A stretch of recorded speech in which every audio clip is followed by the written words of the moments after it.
रोमीको 2 अध्याय 17 पदबाट हामी हेर्नेछौँ। कृपया गरी तपाईँले आफ्नो बाइबल पल्टाउनुहोस्। 2 अध्यायको 17 पद हामी पढ्नेछौँ। हेर, तिमी यहुदी भनिदछौ र व्यवस्थामाथि भर पर्दछौ अनि परमेश्वरमा गर्व गर्दछौ। र यसरी रोमीको 1 अध्यायमा अन्य जाति राष्ट्रहरूको बारेमा प्रष्ट प्रकाश दिने काम गरिएको छ। अन्य जातिहरू अर्थात् नेसन्सहरू, राष्ट्रहरू वा जातिहरू, यहुदी बाहेकका अरू जातिहरूलाई नेसन्स भनिन्छ वा जेन्टाइल्स पनि भनिन्छ। र उनीहरू दोषी ठहरिएका छन्, किनभने सृष्टिबाट पनि उनीहरूलाई प्रकाश गरिएको छ कि परमेश्वर हुनुहुन्छ र उहाँ ज्यादै सामर्थ्य हुनुहुन्छ। र साथै उनीहरूको विवेकमा पनि परमेश्वरले प्राकृतिक व्यवस्था दिनुभएको छ है। 10 आज्ञामा सबै आज्ञाहरू उनीहरू स्पष्ट नबुझ्लान्, किनभने पापको कारणले सृष्टि पनि अलि धमिलो भएको छ र साथै विवेक पनि अलि अस्पष्ट भएको छ। जसरी हामी हैन, जुन बेला हामी सिद्ध थियौँ, हाम्रो पुर्खा वा धर्मी थिए, त्यस बेला जति हाम्रो विवेक स्पष्ट देख्न सक्थ्यो, न्याय गर्न सक्थ्यो, त्यो अवस्था आज छैन। तथापि अधिकांश यी आज्ञाहरू मानिसको विवेकमा राखिएको छ। हत्या नगर्नु, व्यभिचार नगर्नु, चोरी नगर्नु, झुट नबोल्नु, अभिलाषा नगर्नु, आमालाई आदर गर्नु, यी सबै है 10 आज्ञाहरूमा 7 आज्ञा त हुबहु मानिसहरूले हैन उनीहरूको विवेकमा पाएको हामी पाउँछौँ। खालि केही आज्ञाहरू जस्तै कि मूर्ति पूजा नगर्नु, अनि परमेश्वर नाम व्यर्थमा नलिनु, विश्राम दिन पालन गर्नु, यी 3वटा आज्ञाहरू चाहिँ नै परमेश्वरबाट जो पिक्युलर हो, विशेष हो, जो यहुदी राष्ट्रलाई लिखित रूपमै दिनुभयो, त्यो बाहेक अरू जातिलाई यो ज्ञान छैन। तर जे ज्ञान छ त्यसको आधारमा पनि न्याय हुन्छ। यसर्थ हामीले 1 अध्यायमा त्यो देखेका हौँ। र 2 अध्यायको जानेर हामीले 1 अध्याय 1 पदबाट 16 पदसम्म आइपुग्दाखेरि पनि धेरै कुराहरू हामीले हेऱ्यौँ यहुदी राष्ट्रको बारेमा र साथै न्यायको विषयमा है। चाहे यहुदी चाहे अन्य जातिहरू न्यायका योग्य छन्, किन मानिसको निम्ति एकपटक मरण, त्यसपछि न्याय नियुक्त गरिएको हुन्छ। एउटा पहिलो तथ्य न्यायबारे। र दोस्रो तथ्य चाहिँ नै परमेश्वरको न्याय चाहिँ निष्पक्षपाती हुन्छ। उहाँले यहुदी वा अन्य राष्ट्रहरू त्यहाँ छुट्याउनुहुन्न। र साथै तेस्रो कुरा, परमेश्वर न्याय एकदमै जस्टिस हुन्छ, न्यायी हुन्छ है त। पहिला प्रकाशहरू दिनुहुन्छ, चेतावनी दिनुहुन्छ, अनि मात्र उहाँले दण्ड दिनुहुन्छ। यसरी उहाँको एउटा सिस्टम छ कि परमेश्वरले पहिला कन्भिक्सन ल्याउनुहुन्छ, कन्भिक्टेड गर्नुहुन्छ, अनि मात्र दण्ड ल्याउनुहुन्छ हैन। अनाहकमा झापड खाएको जस्तो मान्छेले हुँदैन। परमेश्वरबाट बारम्बार पहिला चेतावनी हुन्छ, शिक्षा हुन्छ, प्रकाश हुन्छ, चेतावनी हुन्छ, अनि मात्रै परमेश्वरको झापड आइलाग्छ। उभिरहेछ, पछाडि ड्याङ्ग कसैलाई हाने जस्तो, अनायास हानिएको जस्तो मान्छेलाई हुनु पर्दैन, किन परमेश्वरले त्यो प्रकारले काम गर्नुहुन्न। जस्तै कि हामी अन्तिम न्यायको सवाल पनि हामी त्यो पाउँछौँ। जबकि मानिस कष्टमा परिसकेको अवस्था हो, तै पनि फेरि पनि केही समयको लागि मानिसहरू चाहे नरकमा होस्, चाहे शरीर चाहिँ नै जुनसुकै ठाउँमा होस्, नरकमा भएका आत्माहरू पृथ्वीमा विभिन्न ठाउँमा छरिएर रहेका ती लासहरू भोलिठ्याएपछि ती एकसाथ जोडिन्छन्। र ती पनि परमेश्वर सामने एकपटक उभिने अवसर पाउँछन्, ताकि ती कन्भिक्टेड होस्, तिनका सबै कामहरू त्यस दिन प्रकाश गरिनेछ। जे कुनामा गरिरहेको छ त्यो चाहिँ नै सबैको सामने देखाइनेछ। कति लाजमर्दो दिन हुनेछ धेरैको लागि त्यस दिन। र यसरी धेरै मानिस छक्क पर्नेछन् व्यक्तिको सवालमा, कि त्यस दिन सबै गुप्य कुराहरूको प्रकाश गरिनेछ। उहाँको न्याय यसकारण न्यायिक हुन्छ। र साथै ज्ञान बमोजिम दण्डहरूमा अन्तर हुन्छ। मानिसले जे जाने छ त्यसको आधारमा दण्ड पनि फरक हुन्छ। जसले बढी जान्यो उसलाई बढी दण्ड हुन्छ, जसले कम जान्यो कम दण्ड। यहुदी राष्ट्र बारम्बार सिकाइया छ, तिनलाई बढी दण्ड।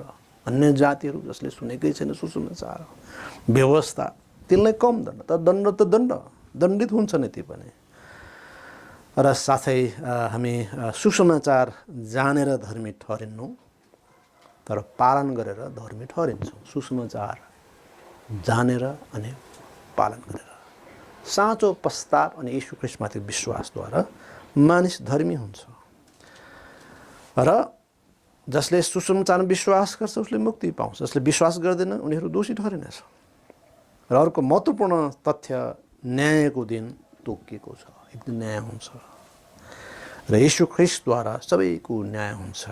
प्रेरित 17:31 भन्छ यसरी ठुलो सेतो सिंहासन न्याय पनि ख्रीष्ट यीशुद्वारा सम्पादित न्याय हुनेछ।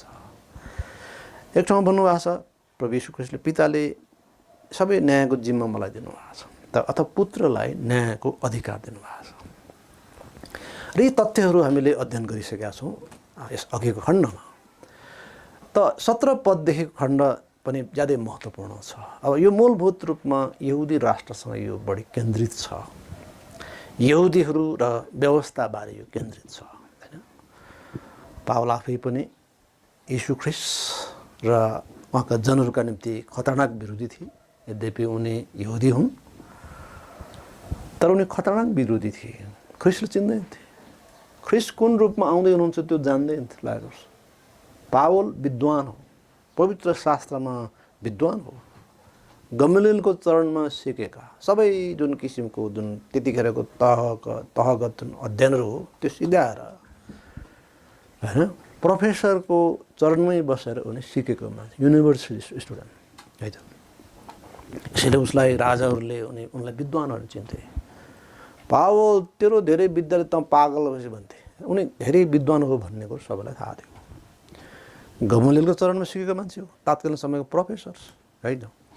र यो प्रकारले हामी देख्छौँ कि पावल यहुदी हो, विद्वान हो, तैपनि ख्रीष्टले चिन्दैनथे। यद्यपि पुरानो नियममा ख्रीष्टको बारेमा बारम्बार बताइएको हो तापनि कयौँ कुराहरू उनीहरूको लागि रहस्य थिए, बुझ्दैनथे। तर जब यीशु ख्रीष्ट परमेश्वर हुनुहुन्छ भन्ने कुरा जब उनले बुझे, सुसमाचार बुझे, तब उनले विश्वास गरे है। र हामी देख्छौँ कि पावल प्रदेश प्रकारले ख्रीष्टमा आए र यस खण्डमा पावलले तिनलाई अथवा ती यहुदीहरूलाई ज्यादै स्पष्ट गरी बताएका छन्। किन तिनलाई थाहा छ यहुदीहरूको के गर्दैछन्, उनी आफै पनि त्यसका भुक्तभोगी हुन्। यसर्थ सुसमाचार ज्यादै महत्त्वपूर्ण छ। यसो उद्देश्य र मार्गको कारण। उद्देश्य के हो? मुक्ति दिनु हो। मार्ग के हो? नयाँ जीवन हो। मार्ग नै नयाँ जीवन हो। सुसमाचार कुनै पनि हालतमा ठिक छ, यो गलत छैन। यसले मानिसलाई मुक्ति दिन्छ, यसले मानिसलाई धार्मिकतामा डोर्याउँछ, मानिसलाई प्राकृतिक प्रकाश दिइएको छ, व्यवस्थाको प्रकाश दिइएको छ, सुसमाचारको प्रकाश दिइएको छ। यी सबै भए तापनि चाहे यहुदी चाहे जातिहरू नेसन्स सबै दोषी छन्। किनभने बाहना कसैलाई छैन, अवसर सबैलाई छ। कसैलाई लिखित व्यवस्था दिइएको छ, कसैलाई प्राकृतिक व्यवस्था दिइएको छ। तर मानिस मूर्ति पूजा गर्छन् भने कुनै काठबाट कि कुनै धातु कि वस्तुबाट बनाइएर कुनै ठाउँमा राखिदिएपछि चलहल गर्न सक्ने, केही गर्न नसक्ने त्यस्तो किसिमको थोक नै यी सबै सृष्टिका सृष्टिकर्ता हो भने मान्नु यो मूर्खता हो। यसरी मानिसले परमेश्वर सट्टा मूर्तिहरूलाई पुजे र आफूलाई भ्रष्ट पारे। र यहुदीहरू पनि दोषमुक्त छैन। त यहुदीहरू भन्ने हो भने अझ उनीहरू न्यायकर्ताहरू बनेका छन्। त जाति जातिहरूको न्याय गर्ने भए, जाति जातिहरू सिकाउनेहरू भएर हेर्नुहोस्। यसर्थ यहुदीहरू पनि दोषी छन् र वास्तवमा यहुदीहरू झुटा शिक्षकहरू र झुटा पथ प्रदर्शकहरूको रूपमा इङ्गित गरिएको छ। पावलले त्यसरी इङ्गित गराएको छ हेर्नुहोस्। यसर्थ वास्तवमा यहुदीहरू अझ दोषी छन् किनकि उनीहरूद्वारा नै परमेश्वरको नाम अन्य जातिहरू बिचमा निन्दित भएको छ। 24 पन्तीको कुरो उल्लेख भएको छ। किनभने तिमीहरूको कारणले अन्य जातिहरू बिचमा परमेश्वरको नामको निन्दा भएको छ। यहुदीहरूबाटै उहाँको निन्दा भएको छ।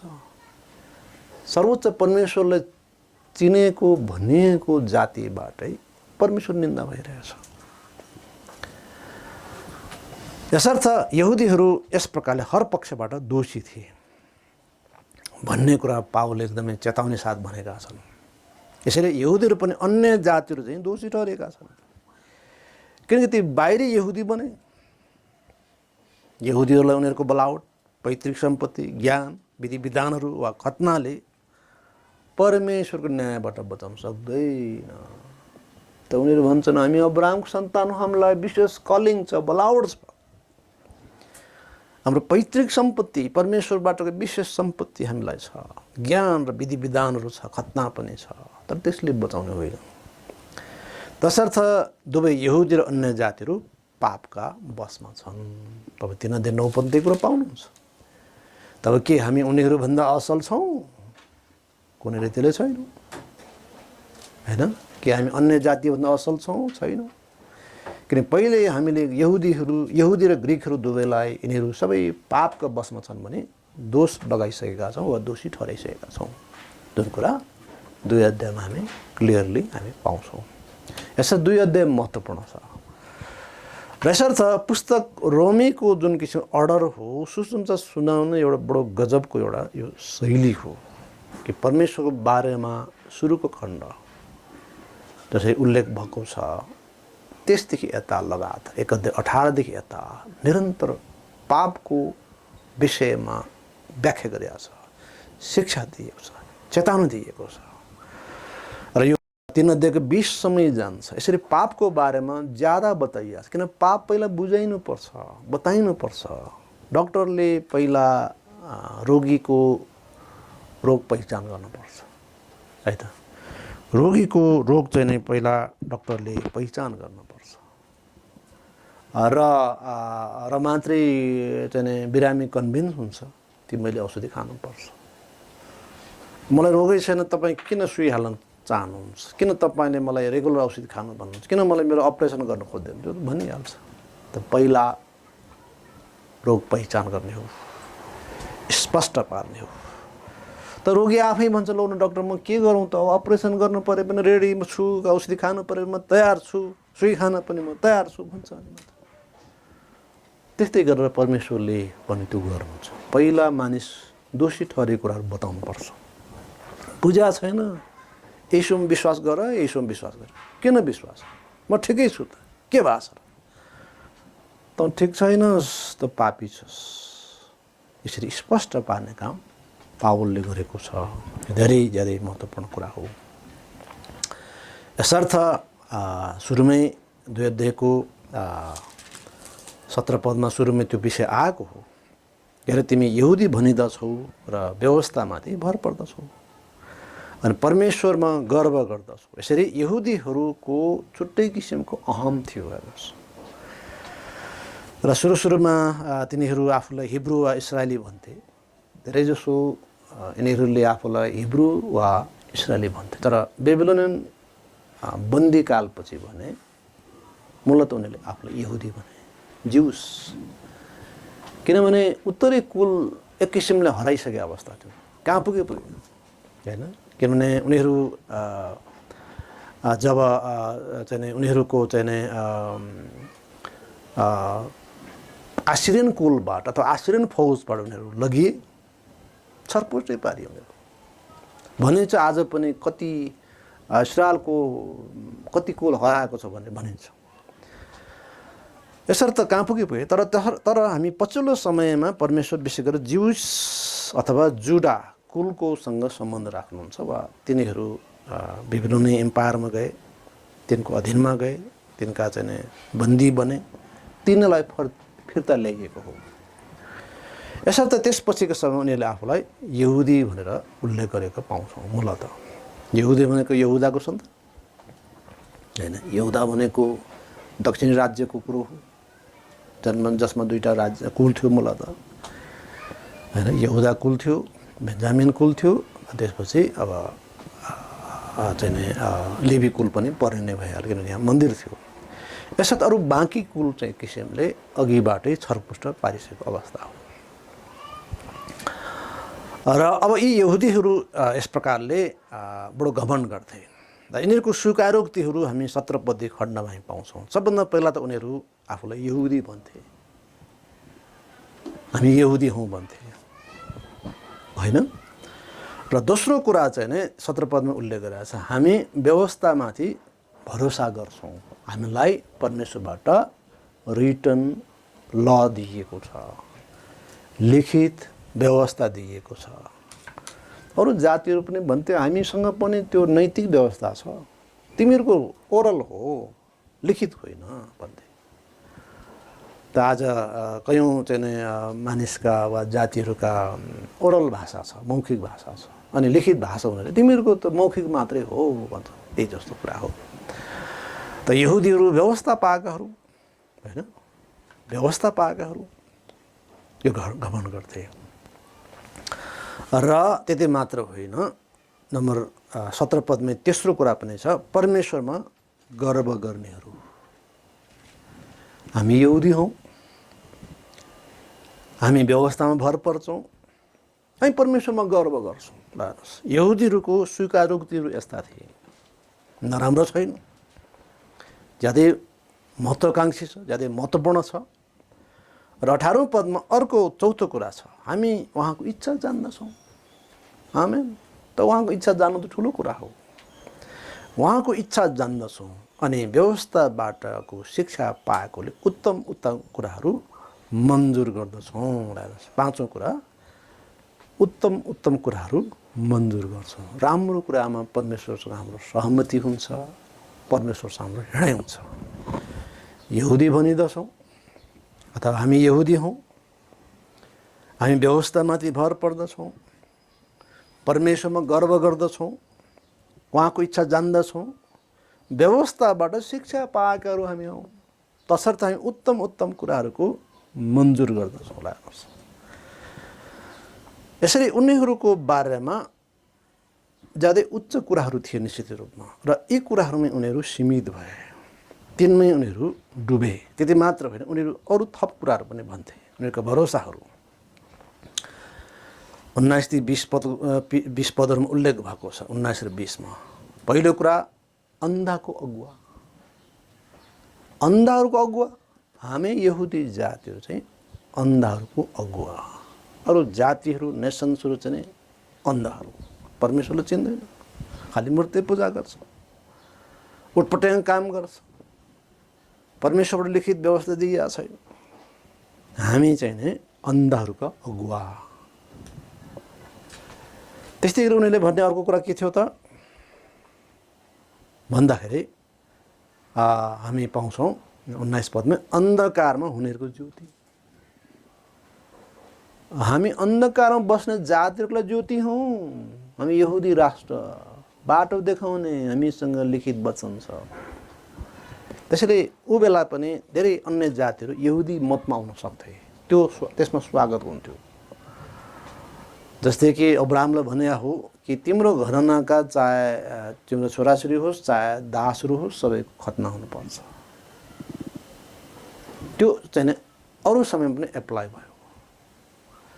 जोसुकै चाहे उनीहरूको दासहरू होस् चाहे अथवा अरू जोसुकै जातिहरू जो यहुदी हुन चाहेमा पाइन्छ, त खतना हुनुपर्छ, सबै यी विधि विधानमा प्रवेश गर्नुपर्छ। त्यसै उनीहरू पनि प्रचार गर्थे आफ्नो धर्मको, आफ्नो विश्वासको। त उनीहरू भन्थे हामी अन्धाहरूका ज्योति हौँ।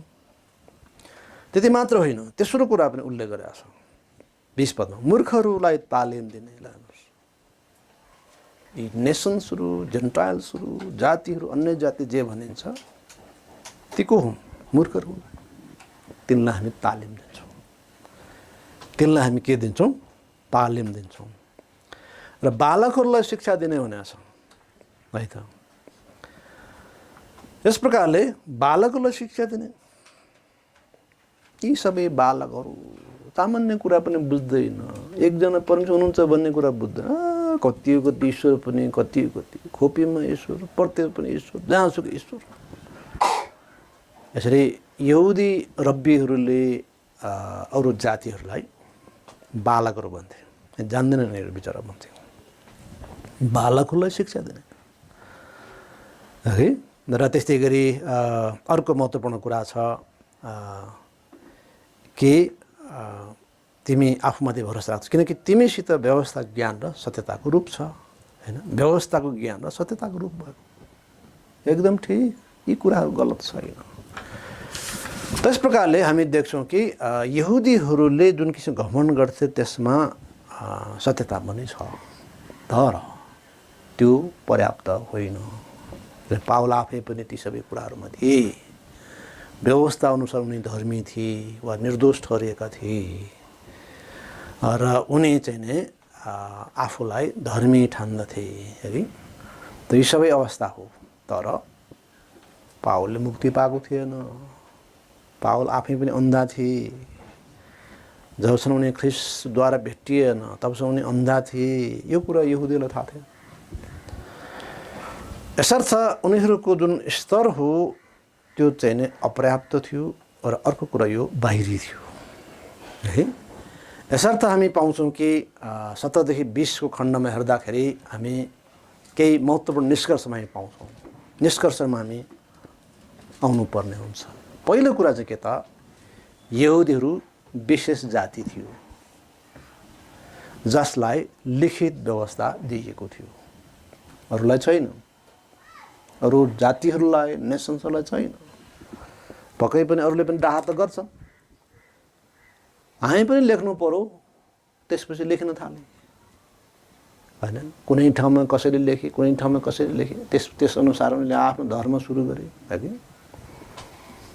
र तिनका जुन लेखौटहरू हुन् ती मानिसबाटै लेखिएको हुनाले ती कथाको रूपमा, दन्त्य कथाको रूपमा होला, कयौँ घटनाहरू ऐतिहासिक पनि हुन्, तर बाइबल जतिकै स्तरमा देखिएन किन ती मानिसद्वारा लेखेका थिए। तर व्यवस्था चाहिँ जो बाइबल पुरानो नियम खण्ड हो, यो परमेश्वरबाट दिएको थियो। यसको फरक भाषा छ, फरक उच्चता छ। यो फरक किसिमको तपाईँले देख्नुहुन्छ जब तपाईँले तुलना गरेर पढ्नुहुन्छ।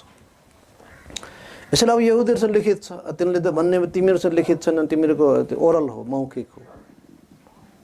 ती पनि के कम, तिनीहरूले लेख्न थाले हैन। तिनका अग्रजहरूले, तिनका विद्वानहरूले तिनले पनि लेख्ने भए हैन। कयौँ कुराहरू यहुदी व्यवस्था थाहा थियो, कयौँ कुराहरू त्यहाँ कपी गरेको देखिन्छ, सारिएको देखिन्छ, धेरै कुराहरू मेल खान्छ। बलिदानको सवाल होला हैन, अरू थुप्रै यस्ता कुराहरू मेल खान्छ।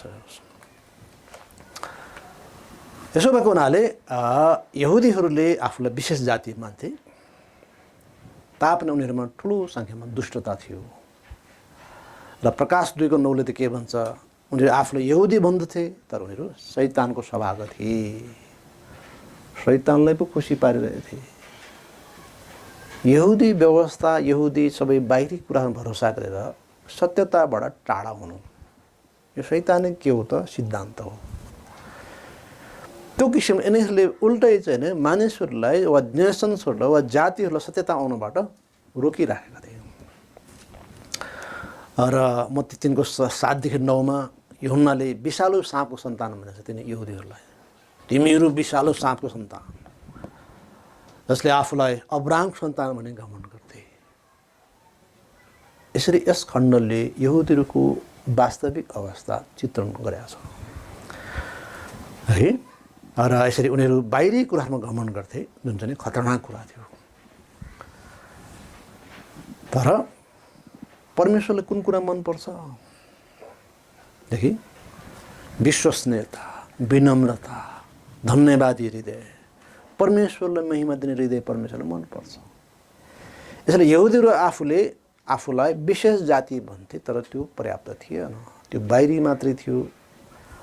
र उनीहरूले जुन धार्मिकता हो, जुन सत्यता हो, त्यो गुमाएका थिए। न्याय, धार्मिकता, त्यो कुरालाई गुमाएका थिए। त प्रभु आफैले पनि हप्काउनु भएको थियो फरिसीहरूलाई, तिमीहरू बडो साना साना कुराको पनि दशांश दिन्छौ, पुदिनाको 10% दिन्छु, सागपातको 10% दिन्छु, यतिसम्म तिम्रो कडा छौ, 10% दिने एकदम राम्रो छौ, ठिक छ। त तिमीहरूले न्यायलाई छोडेका छौ, धार्मिकतालाई छोडेका छौ। तिमीहरूले न्याय धार्मिकतालाई तिमीहरूले अँगाल्नु पर्थ्यो र त्यो पनि पछ्याएको हुन्थ्यो। दुइटै 10% ठिक छ, त्यो गर्नु पर्थ्यो, तर न्याय धार्मिकता खै। यसर्थ यस खण्डमा पहिलो कुरा पावलले भनेका छन् कि यहुदी र आफूलाई विशेष जाति ठान्दछन्। दोस्रो कुरा उनीहरू आफूलाई शिक्षा पाएका, परमेश्वर इच्छा जानेकाहरू ठान्दछन्। दोस्रो कुरा यो, हामी शिक्षा पाएका हौँ, परमेश्वरको शिक्षाद्वारा उहाँको इच्छा जान्दछौँ है। त परमेश्वर इच्छा सार्वभौम हुन्छ, पक्का र निर्विवाद हुन्छ होइन। परमेश्वर इच्छा रहिरहन्छ त संसारको इच्छाहरू पग्लेर जान्छन्। यसर्थ परमेश्वर इच्छा जान्नु त राम्रो कुरा हो, तर परमेश्वर इच्छा जान्नु एउटा कुरा हो, पछ्याउनु अर्को कुरा हो। पछ्याउने कुरा कहाँ गयो? यहाँनिर पावलको प्रश्न छ। भक्तिको भेष धारण गर्नु ठिक हो, तर शक्तिलाई स्वीकार गर्नु कहाँ गयो? दोस्रो तिमी 3:5 त्यही लेखेको छ, पावलले भनेको छ। भक्तिको भेष त धारण गर्छन् तर शक्तिले इन्कार गर्छन्। धेरै चर्चहरूमा अगुवाहरू विशेष ड्रेस लाउँछन्, कसैले सेतो ड्रेस लाउँछन्, कसैले खैरो रङका ड्रेस लाउँछन् होइन,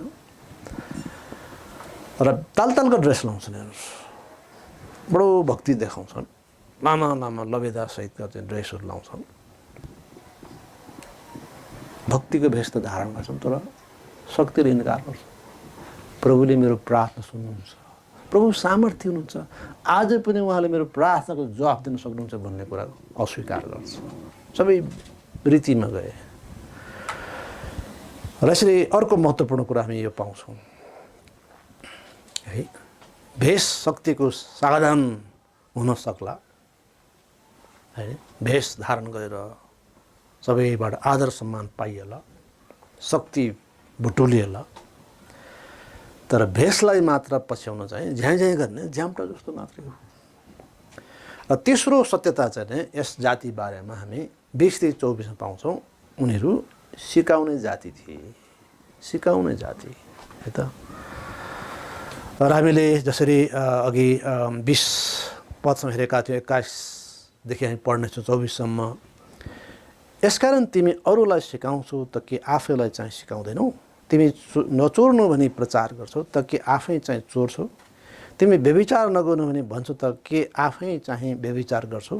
तिमी मूर्तिहरूलाई घृणा गर्छौ त के तिमी आफै मन्दिर लुट्छौ? तिमी व्यवस्थामा गर्व गर्छौ त के व्यवस्था भङ्ग गरेर परमेश्वरलाई अनादर गर्छौ? किनभने तिमीहरूको कारणले अन्य जातिहरू बिचमा परमेश्वरको नामको निन्दा भएको छ। यसर्थ उनीहरूले आफूलाई भन्थे हामी सिकाउने जाति हौँ, कि उनीहरू अन्धा अज्ञानी अन्य जातिहरूको पथ प्रदर्शक हुन् है। यसर्थ उनीहरू यो प्रकारले सोच्थे, हामी विशेष जाति हौँ, हामी शिक्षा पाएका हौँ र सिकाउने जाति हौँ, तर वास्तविकतामा थिएन। र परमेश्वरले धेरै पटक यहुदीहरूको लागि खेद व्यक्त गर्नुभएको छ। तिमीहरू चिहान जस्ता छौ, बाहिर बडो राम्रो पेन्टिङ लगाइएको छ, सेतो चुना लगाइएको छ, भित्र त हड्डीहरू छन्, भित्र त मृत्यु छ, भित्र त डरलाग्दो घिनलाग्दो कुराहरू छन्। र आज हामी विश्वासीहरूलाई पनि यो महत्त्वपूर्ण पाठ हो। हामी विश्वासीहरू हौँ, विवाद छैन होइन। हामी विश्वासीहरू हौँ अर्थात् क्रिस्चियनहरू, निश्चित रूपमा हामी विशेष जाति नै हौँ। उहाँले लेख्नु भएको छ, बताउनु भएको छ कि तिमीहरू विशेष जाति हौ, अब पिक्युलियर नेसन हौ। साथै हामी विशेष शिक्षा पाएका हौँ, परमेश्वर इच्छा हामी जान्दछौँ, साथै हामी सिकाउने पनि हौँ है। भने अब हामीलाई ठुलो जिम्मेवारी छ प्रियहरू। यदि हामी त्यस अनुरूप जिएनौँ भने यहुदीहरू जस्तै दोषी हुनेछौँ र हामीबाट अन्य जातिहरू बिचमा उल्टै परमेश्वर निन्दा हुनेछ, जुन कुरा 24 पदमा लेखिएको छ। किनभने तिमीहरूको कारणले अन्य जातिहरू बिचमा परमेश्वर नामको निन्दा भएको छ, जसरी लेखिएको छ हैन। अन्य जातिहरू बिच अविश्वासीहरू माझमा धेरै इसाईहरूद्वारा ख्रीष्टको निन्दा भएको छ भने त्यो दुःखद कुरा हो। आज संसारले चर्चको बारेमा कसरी विचार गर्छ? चर्च के हो? मादल बजाएर नाच्ने ठाउँ हो, रोदी घर जस्तै हो भनेर कसैले सोच्यो भने त्यो के हो हैन? अनि चर्च भनेको चाहिँ हल्ला गर्ने ठाउँ, टोलमा चर्च हुनुहुँदैन, हामीलाई डिस्टर्ब गरेर चाहिँ हैरान पार्छ, पुलिसका रिपोर्ट गरिनुपर्ने हुन्छ भनेर कसैले बुझ्नु कति खतरनाक कुरा हो त। धेरै चर्चले त्यो गरिरहेछ।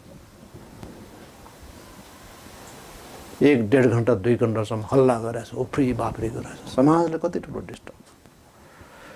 तर मिठो आत्मिक सङ्गीत गाउनुहोस्, भजन गाउनुहोस्, समाजले मिठो लाग्छ। र जुन ठाउँमा हाम्रो चर्च छ त्यस ठाउँका छिमेकीले कहिले हाम्रो विरोध गरेन। धेरै पटक छिमेकीले भनेका छन् तपाईँहरूको भजन कति सुनौ लाग्दो हुन्छ भन्छ। गवाई होस् त्यस्तो।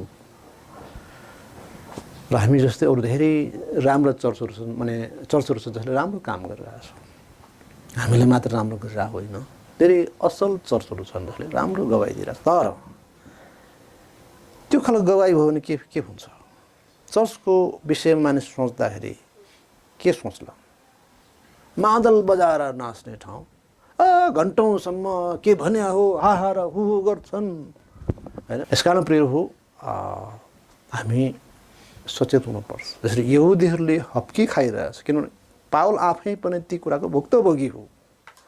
पावलले यी सबै कुराहरू भोगेका छन् र उनी आफै पनि त्यसरी सोचेका मान्छे हो। हामी चाहिँ यस्तो विशेष जाति, शिक्षा पाएका, शिक्षित, सभ्य, सिकाउनेहरू, शिक्षकहरू।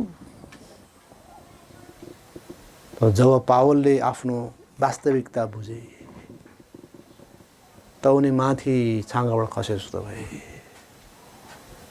अहो मेरो धार्मिकता, अहो मेरो यहुदी राष्ट्रको धार्मिकता, हाय हामी यहुदीहरूलाई। उनले चाहिँ पुस्तक रोमीको 9 अध्यायदेखि 11 अध्यायसम्म यो व्यापक उनले यसबारे उल्लेख गरेका छ। उनले भनेको छ मेरो यहुदी भाइहरूको निम्ति म मर्न पनि तयार छु। साह्रो शोक थियो उनलाई, किन यहुदी राष्ट्रले त्यतिका अवसरहरू पाएको हो, विशेष जाति अनि शिक्षा पाएका जाति हैन, सिकाउने राष्ट्र हुने अवसर पाएको जाति हैन। पर विचार यहुदी राष्ट्र, बरु अरू जातिहरू ख्रिस्टमा आए, सत्यतामा आए त उनलाई साह्रो ग्लानि लाग्थ्यो। र हामीलाई पनि कता कता ग्लानि लाग्छ। हेर्नुहोस्, हाम्रो सेवकाईहरूबाट वा सेवकाईहरू शिक्षाबाट धेरै टाढा टाढाका प्रभुका धेरै जनहरू सत्यतामा आइरहेका छन् र हामी आशिषित भएका छौँ। तर हाम्रो आफ्नै परिवारजनहरू हैन, आफन्तहरू बिल्कुलै अनभिज्ञ छन्। त्यो सम्झँदा हामीलाई पनि दुःख लाग्छ। पावललाई साह्रो दुःख लागिरहेको थियो। र हामी 25औं पदमा हामी पढ्नेछौँ, 25-28 पदमा, 2 अध्याय 25-28। किनकि तिमी व्यवस्था पालन गर्छौ भने खतनाले साँच्चै फाइदा दिन्छ, तर तिमी व्यवस्था भङ्ग गर्ने मानिस हौ भने तिम्रो खतना बिना खतना भएको छ।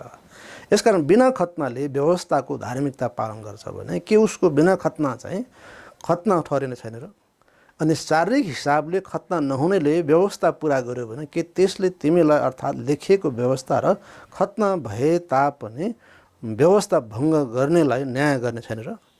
किनभने जो बाहिरी यहुदी हो ऊ यहुदी होइन, न त बाहिरी शरीरमा भएको खतना नै खतना हो। अब अर्को समस्या चाहिँ यहुदीहरू के थियो त खतनाको कुरा थियो। खतना खतना खतना, खालि खतना कुरा गर्थे। त्यस कारणले पावलले फिलिप्पीहरूलाई लेख्दाखेरि यी काटकुट गर्नेहरू भनेको छ, मजाले भनेको छ। अथवा यहुदीलाई भने खालि काट्न खोज्नेहरू होइन, खतना गर्न खोज्नेहरू, काटकुट गर्नेहरू भन्ने यसर्थ उनीहरू साह्रो मात्रामा खतनामा विश्वास गर्थे र शारीरिक यहुदीपनको साह्रै ठुलो उनीहरूको भरोसा थियो। खतना वास्तवमा के हो त? खतना एउटा आज्ञाकारिताको चिन्ह मात्रै हो। परमेश्वर र यहुदी राष्ट्र बिचको एउटा करारको एउटा चिन्ह हो, जसले मूलत इस्राएललाई वा अब्राहम सन्तानलाई आज्ञा पालनको माग गर्छ। त आज्ञा पालन गर्दैन के मतलब कि परमेश्वरले के भन्नुभएको त, तिमीहरू र मेरो बिचमा विशेष करार छ, विशेष सम्बन्ध छ, त्यसको चिन्ह स्वरूप यो हो है। चिन्ह त छ त, करार छैन भने, सम्बन्ध त छैन भने के फरक भयो त, के अर्थ भयो त? जुन कुरा उत्पत्ति 17:11 लेखेको छ। यसरी बाहिरी रूपमा लिइने खतना एक भित्री वास्तविकतासित जोडिएको थियो। त्यो के त? परिवर्तित हृदय। अब यहुदी राष्ट्रले के सिक्नु पर्यो? हामी परमेश्वर प्रियजनहरू हौँ, हामी उहाँको भय मान्नुपर्छ, हामीले उहाँको आज्ञा पालन गर्नुपर्छ। यो कुरा मूल कुरा र त्यसैलाई सङ्केत गर्ने कुरा मात्रै खतनाले गर्ने हो। अब 29 पद हामी जानेछौँ। तर जो भित्रबाट यहुदी हो ऊ नै यहुदी हो र हृदयको खतना नै खतना हो, जो लेखिएको व्यवस्था होइन तर आत्मामा हुन्छ, जसको प्रशंसा चाहिँ मानिसहरूबाट होइन तर परमेश्वरबाट हुन्छ। भित्रबाटको यहुदी त यहुदी र परमेश्वरले चिन्छौँ भन्ने भन्दछन्, तर कामहरूद्वारा चाहिँ उनीहरू परमेश्वरले इन्कार गर्छ। थाहा छैन हामीलाई परमेश्वरको हो, मसिहको हामीलाई थाहा छ, हामी अब्राहमको सन्तान हौँ, यहाँ र त्यहाँ। यसर्थ वास्तविक यहुदी होइन र यो हाम्रोमा पनि एप्लाई हुन्छ। मेरो बुवा आमा क्रिस्चियन हो, म क्रिस्चियन हुँ, क्रिस्चियन बप्तिस्मा होइन। यी सबै कुरा देखावटी हुन्छ, बनावटी हुन्छ, बाहिरी हुन्छ जब हामी सुसमाचार अनुसार जिउँदैनौँ, ख्रिस्ट अनुसार जिउँदैनौँ।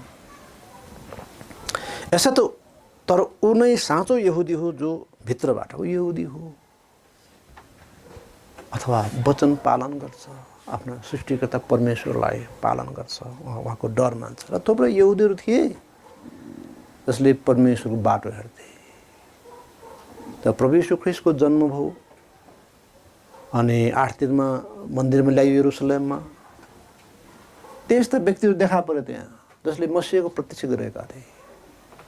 अनि त्यस बालकलाई हातमा लिएर, प्रभु अब तपाईँले भन्नुभएको वचन पुरा भयो, अब मलाई आनन्द साथ मर्न दिनुहोस् भनेका थिए। त्यस्तै यहुदीहरू पनि थिए जसले परमेश्वर शिक्षालाई ठिकसँग बुझेका थिए। र बाँकी चाहिँ सबै बाहिरी कुरा, यत्र चाहिँ यहाँ व्यवस्था पत्री बाँधेका निधारमा अनि हातमा होइन, अनि ड्रेसहरू, विभिन्न खालका कुराहरू है, त्यो सबै विधि विधान बाहिरी कुराहरू, तर भित्री कुरा केही छैन। न मसीहलाई खोजिया छ, न मुक्तिको वास्ता गरेका छ, र सबै खाले दुष्टता, सबै खाले भ्रष्टता सबै गर्थे। कि तिनै यहुदीहरू होइन जसले मसीहलाई बिना आधारमा क्रुसमा मारिनुपर्छ भने? न्याय खै त? हरेक कुरा पहिला पुष्टि हुनुपर्छ। मृत्युदण्ड लागेको छैन यिनै भनेर पिलातसले भने, बरु रोमन होइन रोमी बडा हाकिम पिलातसले भने, यिनमा मैले मृत्युदण्ड लागेको केही गल्ती भेटिनँ भन्दा पनि होइन यिनलाई मार्नै पर्छ, होइन यिनलाई मार्नै पर्छ। ती सबै यहुदीपन बाहिरी यहुदीपन थियो। त्यसै गरी हाम्रो बाहिरी क्रिस्चियन, म यो परिवारको मेरो बुवा आमा क्रिस्चियन हो, मैले बप्तिस्मा लिएँ, तर प्रभुको साथमा जिया छैन, सुसमाचारको आज्ञा पालन छैन वा जिएको छैन, त्यसमा त हामी साँचो क्रिस्चियन भएनौँ। यसर्थ जो लेखिया छ कि व्यवस्थामा होइन तर आत्मामा होइन, जो आत्मामा जिउँछ ऊ नै वास्तविक के हो त? यहुदी हो। हैन, जो लेखिएको छ व्यवस्थामा होइन तर आत्मामा हुन्छ, जसको प्रशंसा चाहिँ मानिसहरूबाट होइन परमेश्वरबाट हुन्छ, त्यो चाहिँ नै पक्का यहुदी हो, त्यो चाहिँ पक्का क्रिस्चियन हो। उनै साँचो क्रिस्चियन हो जो भित्री रूपमा नै क्रिस्चियन हो। र हामी सजिलैसँग क्रिस्चियन भेष लिन सक्छौँ। हेर्नुहोस्, हामी बक्स लिन सक्छौँ, मण्डली सदस्य बन्न सक्छौँ, मण्डलीमा उपस्थित हुन सक्छौँ, तर हामी उहाँसँग नहिँडेको हुन सक्छौँ, उहाँको वचनमा नजिएको हुन सक्छौँ। जस्तै कि पतिहरू आफ्नो पत्नीलाई प्रेम नगर्ने, पत्नीहरू आफ्नो पतिको अधीनमा नबस्ने, यस प्रकार हामी परमेश्वर र उहाँको राज्यभन्दा पनि आफ्नै राज्य र इच्छा खोज्दै जिउनेहरू हुन सक्छौँ। त्यो अवस्थामा आया यहुदीहरूलाई भने जस्तै आया इसाईहरूलाई पनि, जो हरेक शनिबार चाहिँ नै मजाले मादल ठोकेर चाहिँ मजाले नाचेर आउँछ